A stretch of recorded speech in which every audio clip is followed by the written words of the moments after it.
Kawan-kawannya belum lagi, mungkin saya akan panggil juga nanti untuk dikenalan kembali apa yang tertulis hari ini. Ya, nah, mungkin sebelum ini kita dengar dulu penjelasan dari honorer. Kedua, siapa-siapa jurubicaranya. Ya, siapa-siapa jurubicaranya. Pertama kita berikan 2 orang dulu.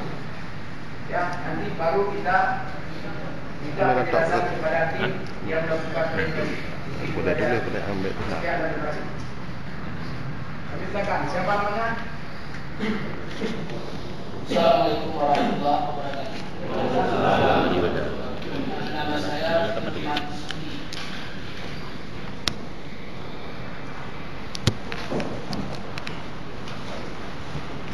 Sebelumnya yang kami hormati kepada Bapak Ketua dari dinas mana? Dari Dinas Pendidikan.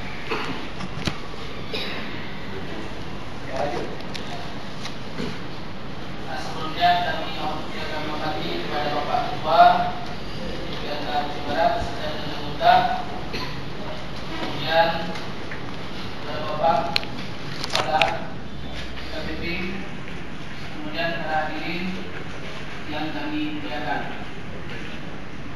Baiklah, pada hari ini sebelumnya kami ucapkan terima kasih kepada Bapak-Bapak yang telah menampung aspirasi kami.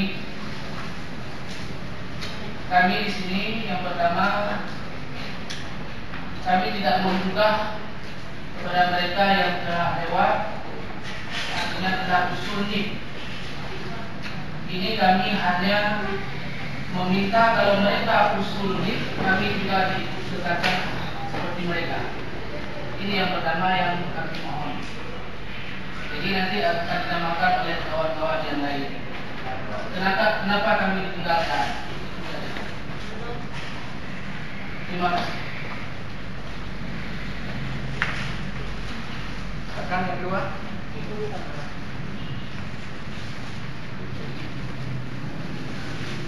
Assalamualaikum warahmatullahi wabarakatuh. Terima kasih saya ucapkan kepada Dewan DPRD Kabupaten Aceh Barat yang telah mau menerima kami di sini, dan semoga apa yang kami ucapkan, apa yang kami minta, dan apa yang kami inginkan Bapak-bapak mendengar. Nama saya Pak Dasni, saya dari SMK 4 Melabok.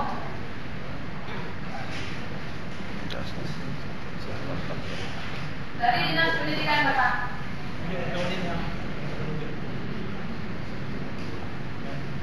Nah, sebelumnya di sini saya minta maaf Bapak, perwakilan dari kawan-kawan yang beraniaya menurut kami Bapak, mungkin tidak menurut Bapak-bapak.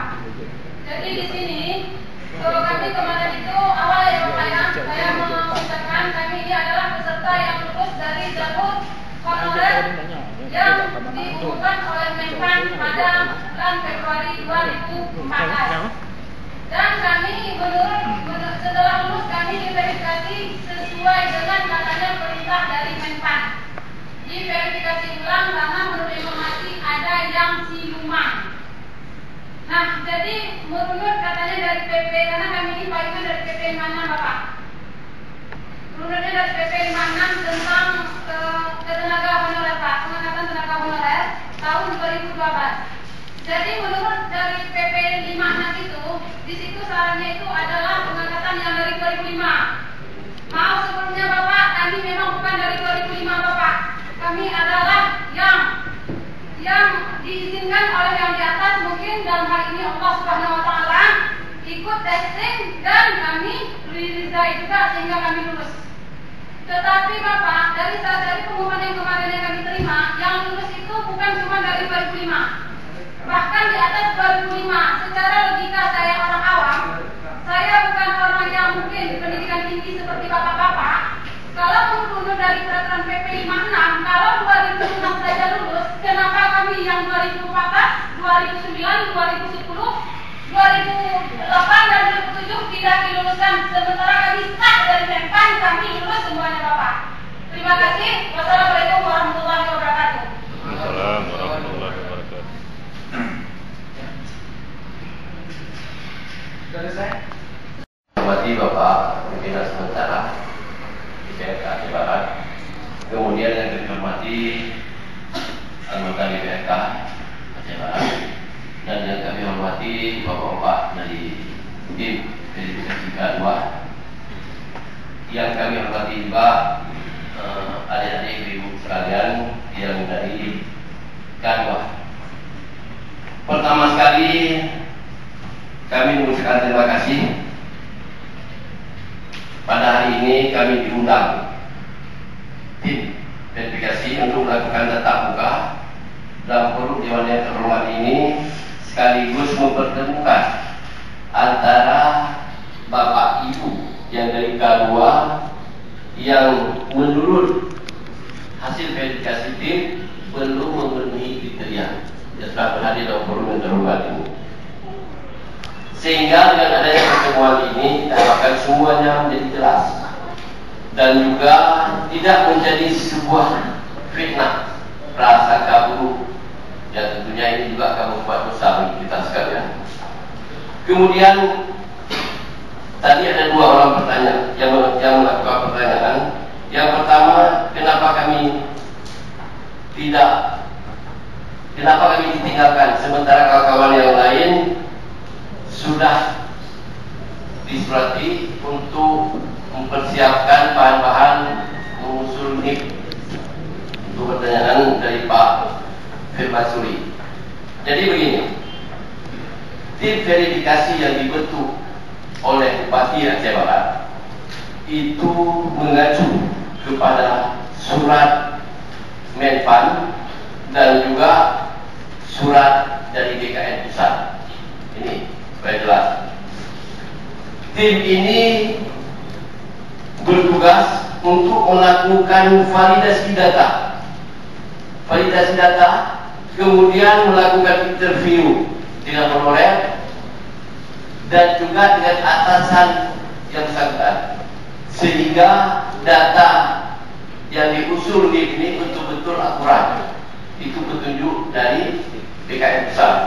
Kemudian dari surat yang dikeluarkan oleh BKN ini bernomor K26 mendatang 30 /5 23 mendatang 4 kemudian /99 dan tanggal 27 Februari 2014, yang antara lain menyebutkan bahwa persyaratan tenaga honorer K2 yang dapat diangkat menjadi calon pegawai negeri sipil ini adalah sebagai berikut. Yang pertama sekali diangkat oleh pejabat pembina kepegawaian atau pejabat lain di bidang pemerintahan, usia paling tinggi 46 tahun, mempunyai masa kerja sebagai tenaga honorer paling sedikit 1 tahun pada 31 Desember 2005.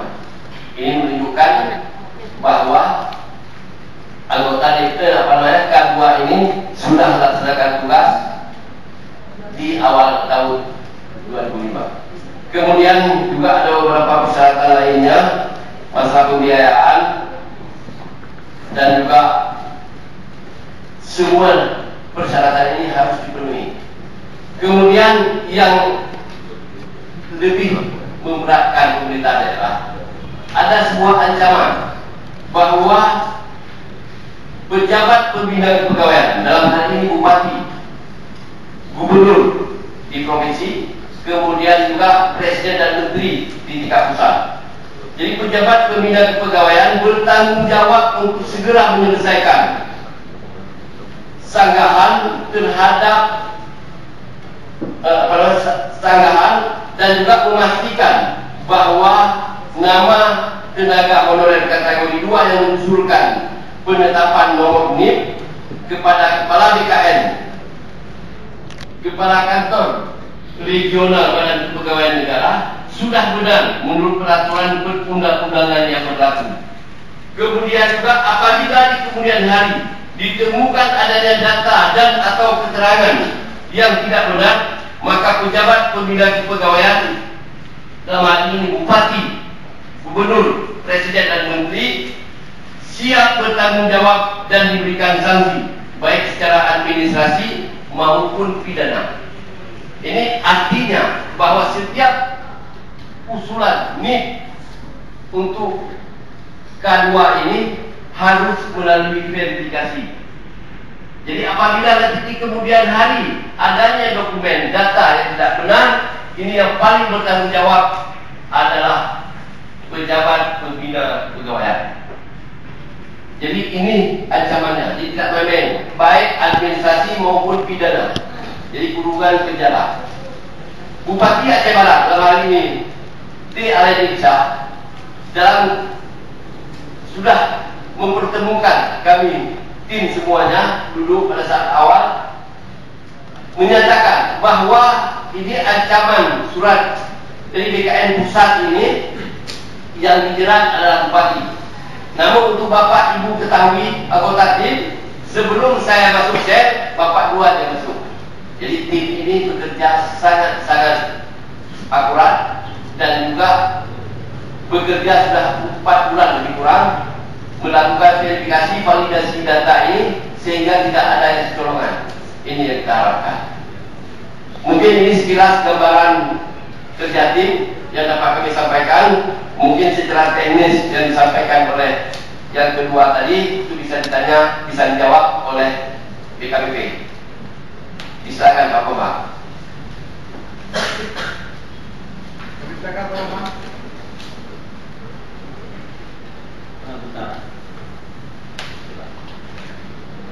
Sebelum dijawab, mungkin sudah dijawab. Pertanyaan saya pertama. Bismillahirrahmanirrahim. Assalamualaikum warahmatullahi wabarakatuh. Assalamualaikum. Pimpinan Dewan serta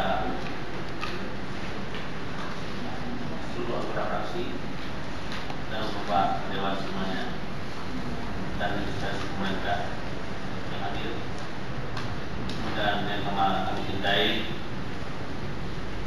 para perwakilan dari K2 yang sangat kami banggakan. Pertama, kami bertanya, lulus tes ini, K2 ini apa kemungkinan apa lulus tes?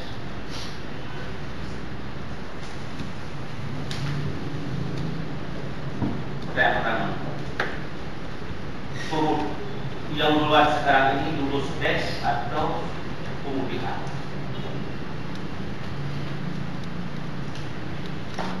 Yang kedua, pertanyaan saya,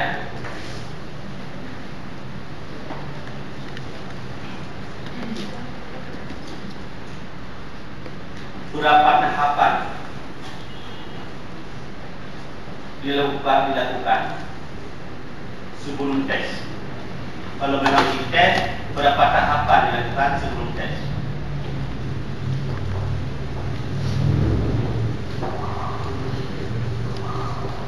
Berapa tahapan dilakukan sebelum tes? Kemudian sudah ada tahapan-tahapan perlu dapatnya tes.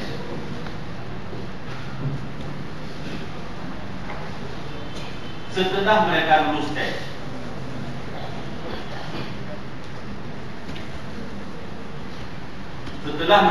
tes, apakah diverifikasi ulang yang menentukan lulus tes kemarin itu apakah pusat, apakah daerah?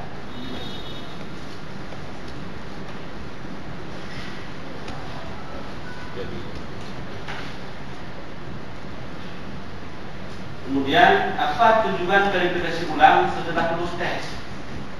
Karena kalau mengacu pada peraturan kemarin itu verifikasi sebelum tes.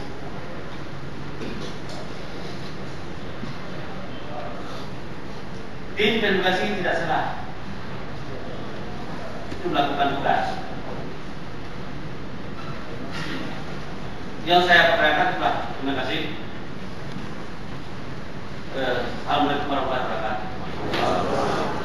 Terima kasih. Mungkin saya lanjut Pak Komar.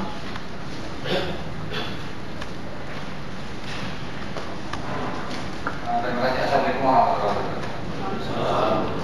Yang saya hormati Bapak Ketua IGSK, kita perangkat dan anggota yang dimuliakan Bapak Eka, Pak para anggota tim verifikasi yang berkaitan dengan rekan-rekan